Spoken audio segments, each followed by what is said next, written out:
হাটে বেচাকেনা জমে উঠেছে। এবার বড় গরুর তুলনায় ছোট মাঝারি আকারের গরুর চাহিদা বেশি। বিস্তারিত জানাচ্ছেন সহকর্মী মওদুদ রানা। তপ্ত দুপুরে বাজার ছিল চড়া, খুব একটা বেচা বিক্রি হয়নি। বিকেলে সূর্যের তেজ যেমন কমেছে, তেমনি যারা গরু বিক্রির উদ্দেশ্যে এসেছেন তারাও দাম কিছুটা ছাড়তে শুরু করেছেন। ফলে বিকেলে এখন জমজমাট বাজার। ক্রেতা বিক্রেতা এবং ব্যাপারী এবং যে পশু কোরবানির, তাতে বাজার ঠাসা।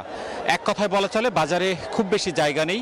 যারা ক্রেতারা রয়েছেন তারা ঘুরে ঘুরে দেখছেন এবং গরুর যে দাম দর সেটি করছেন। অন্যদিকে যারা গরু বিক্রি করতে এসেছেন সেই খামারিরা তারা তাদের যে প্রত্যাশিত দাম সেটি চাচ্ছেন। সব মিলিয়ে একটি জমজমাট বাজার এবং পুরো বাজার সরগরম। কত আসলে গরুর দাম, কত দাঁত এবং কি রকম হলে বিক্রি করবেন, এসব প্রশ্নে পুরো বাজার মুখরিত। ভীম লিকুইড এক ধোয়াতেই তেল চর্বি সব পরিষ্কার, মাত্র 50 টাকায়। আমরা বাজার কিছুক্ষণ আগেই ঘুরে এসেছি। আমরা যেটি দেখেছি এখানে ছোট এবং মাঝারি গরু সবচেয়ে বেশি, এবং একটি ছোট গরু অর্থাৎ 2 থেকে 4 মণের মধ্যে এমন গরুর দাম 80,000 টাকা থেকে 1,40,000 টাকা পর্যন্ত। এখানকার যারা ব্যবসায়ী তারা উদাহরণ দিয়ে বলছিলেন যে গত বছর একটি 2 থেকে 4 মণের ওজনের গরু তারা 80,000 টাকা থেকে তারা 1,10,000 1,00,000 টাকার মধ্যে কিনতে পেরেছেন, কিন্তু এবার ওই একই আকারের গরু কিনতে হলে তাদেরকে 80,000 টাকা থেকে 1,20,000 টাকা পর্যন্ত দাম দিতে হচ্ছে। তারা যেটি বলছেন যে এক একটি গরু অন্তত 10 থেকে 15,000 টাকা বেশি দরে এবার বিক্রি হচ্ছে, এবং যে বড় গরুগুলো রয়েছে সেই বড় গরুর খুব বেশি চাহিদা নেই, তবে বড় গরুর দামও অন্যান্য বছরের তুলনায় এবার বেশি।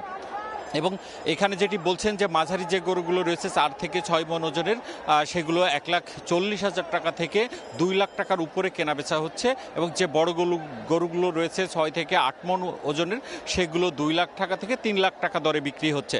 আমরা যেটি দেখেছি ঢাকা, চিটাগাং সহ অন্যান্য বড় যে শহরগুলো রয়েছে সেখান থেকে ব্যাপারীরা এসেছেন, তারাও কেনাবেচা করছেন।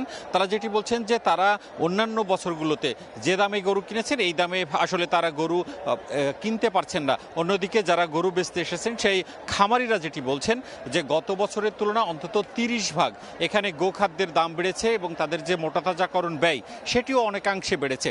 সে কারণেই আসলে দামটি এবার একটু বেশি। তবে এখানে যারা ক্রেতারা রয়েছেন তারা বলছেন তারা শেষ পর্যন্ত চেষ্টা করবেন তাদের যে বাজেট রয়েছে সেই বাজেটে গরু কিনতে। এই ছিল রাজশাহীর বানেশ্বর বাজার থেকে আমার কাছে সর্বশেষ। কোরবানির পশুর হাটের খবরাখবর জানাতে সরাসরি যুক্ত ছিলেন সহকর্মী মওদুদ রানা।